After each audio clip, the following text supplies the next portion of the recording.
Hi, I'm very thin.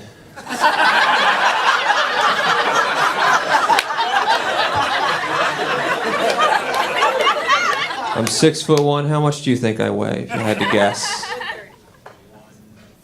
150, generous, I like it. I weigh 120 pounds. Yeah, that's not what bodies are supposed to do.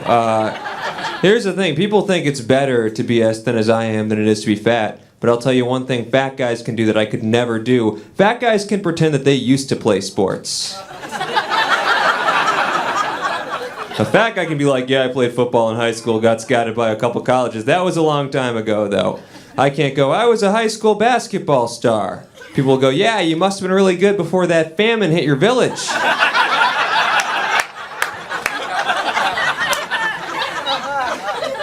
Right now, my job is that I'm an extra. I just walk around in the background of TV and movies. Very easy job, easiest job I've ever had. The one downside is that Hollywood will tell you exactly what you look like, and it does not care about your feelings at all. Like recently, I got put in the category of awkward kid on bus. Which means that some casting director was like, I need some awkward kids for this bus. And he pulled up my photo and was like, got him, there he is. That's the one.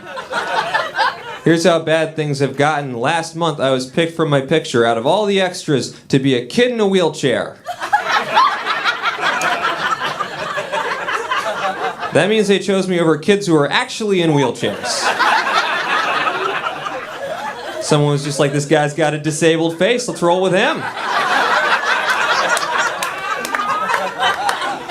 I showed up, very easy day. I was in one scene. All I had to do was wheel past the actors and flip them off. That was it. That was fun, and we do that once, and one of the actors comes up to me. He's just like, hey, man, that was really funny. You're great. I'm Michael. I was like, oh, I'm Isaac. Nice to meet you. We do another take. A different actor comes up to me. He's just like, hey, buddy, you're doing a great job. And I was like, wow, what a friendly set. And then I figured out what you guys have already figured out, which is that they thought I was actually in a wheelchair. And I couldn't get up for the rest of the day. I had to stay in the wheelchair. Because it would have been way worse if they're like, you're really brave. And I was like, thank you. That would have been awkward for everyone. So it was a pretty easy day. I got to go first in the lunch line. That was cool. And then at the end of the day, I just had to be like, it's a miracle. Sorry. Had a friend visit me a couple months ago from Portland, Oregon, and the first night he was here, it was about 7 p.m. He goes, hey man, I gotta go to bed soon, I'm still jet lagged. I was like, Portland and LA are in the same time zone. He was like, yeah, I know that. And it turns out he just thought the act of getting on a plane makes you tired. And that's what jet lag is. Like there's something about being in the sky where you're like, wow, I'm way too close to the moon right now, time for bed.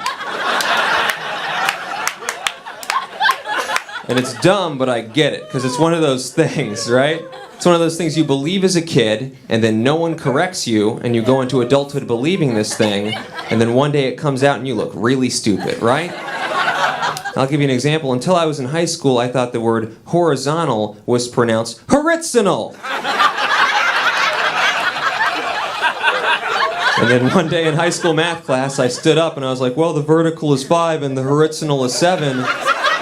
And everyone started laughing at me, and I was like, just kidding, the horizontal is not 7. It's something else.